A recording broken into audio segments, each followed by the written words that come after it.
We're catching up right now. It is with Rachael Fahim. Thank you so much for joining me.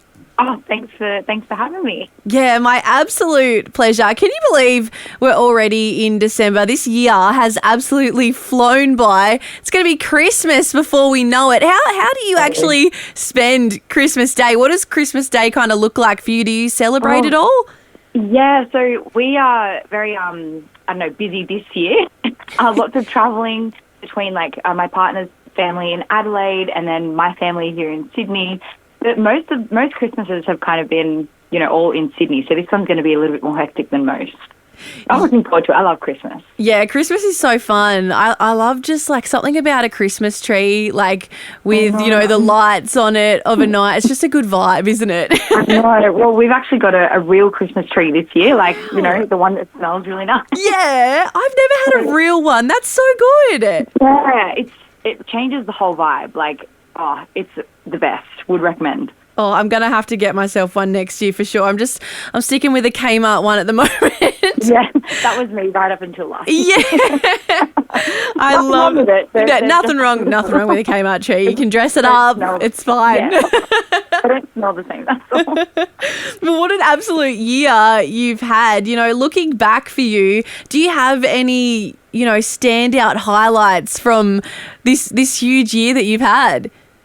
Honestly, it's hard to narrow it down. I feel very lucky that I've had such an amazing year. I did take a big hiatus for a few years there.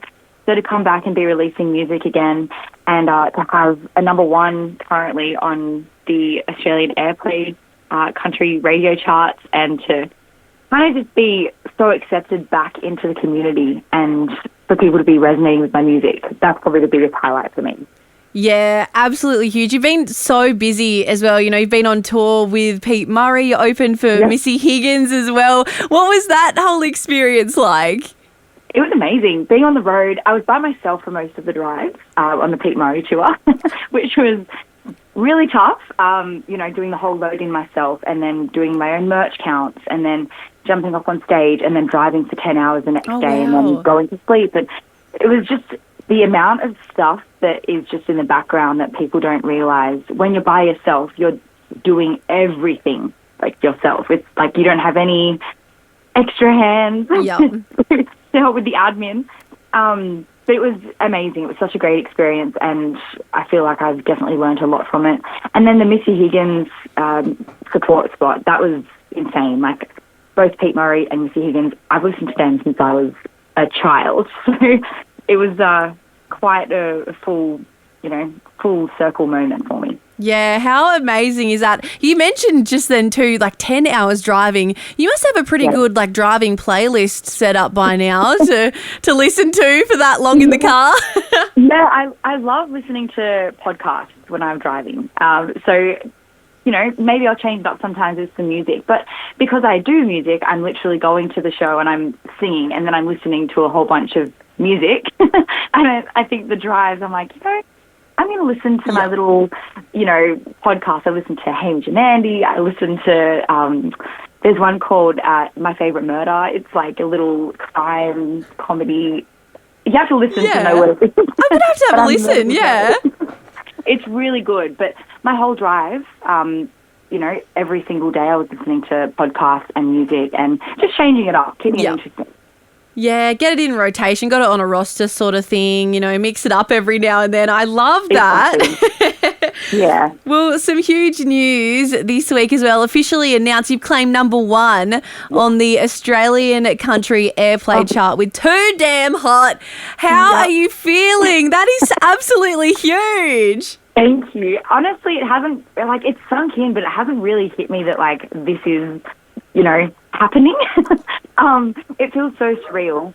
I'm so grateful to Australian radio and to people for listening and, to have this song as number one, I never would have seen it coming. I'm so, so happy.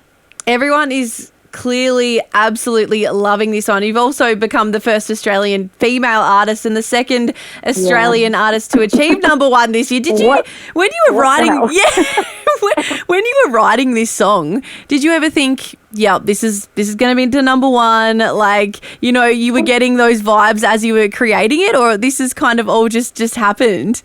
The funniest thing about this song is it never was actually supposed to be a single. It was never even a contender for my upcoming album. It was just, you know, I got into the studio, I wrote it with some friends, and then it kind of just sat there in the catalogue of songs I've written. And we had every other single and album track selected. And then all of a sudden, it was just like, pivot, and we just chose Too Damn Hot to be the next single. And I was like, cool, that sounds great. I love this song. But it was never one that I thought we were going to release as a single or for it to have this much success, really. I'm blown away. Isn't that funny? Like, it's the one that you nearly didn't release or you didn't think was going to go anywhere is the one that just blows up. That's amazing. Yeah. No, well, the way the whole song came about was my niece, actually. She had just gone through a breakup and I was going through a breakup, and she actually said the line, "Rach, you're too damn hot to cry."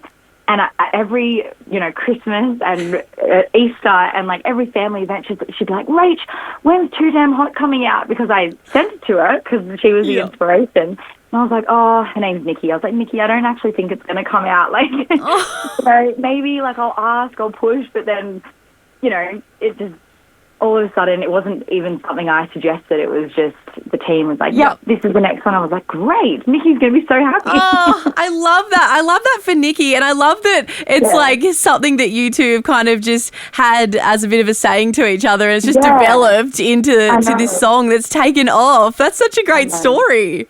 Yeah, well, she's very happy, and I think she's stoked that it's also number one thanks to her inspiration. Yes, I love that. Well, thank God you released it and, you know, put it out to everyone. So we got to have this, you know, playing on our charts and listening in our car. What have you got coming up next for you? Like, where can we see you performing next? Have you got any shows lined up at all? So I've got, at the end of the year, I've got a New Year's Eve gig on the Car Hill Expressway, which is insane, in Sydney. That is like the front row seats for the fireworks. And I've never been into the city to see the fireworks before, so this will be a first for me. And then I've got a festival in New Zealand called Home Sweet Aotearoa on January 3rd, then Tamworth. Then in February, I can't remember exactly what I've got in February. I've got something. And then in March, doing the Jordan Davis supports on his tour in Australia. So much happening. My brain is about to explode, but all of it's posted on Instagram and my website. And, you know, it's so hard to keep the list in my head because so much is happening. I feel very lucky. Absolutely amazing. You have got a lot coming up. I cannot wait to hopefully get to one of these shows and catch you live. Rachel, thank you so much for joining me. Thanks so much for having me. It was great chatting, Jackie.